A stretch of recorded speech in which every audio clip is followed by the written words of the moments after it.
So we just got this new welder here for our farm, and I'm gonna be just trying it out. It's a Lincoln Electric 211i.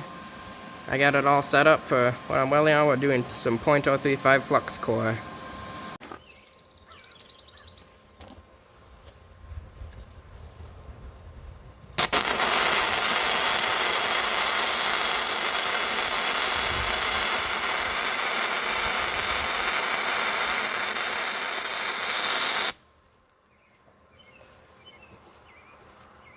So for one of the first beads that I laid with flux core, I don't think it was that bad. It probably could have been better. It has holes in it.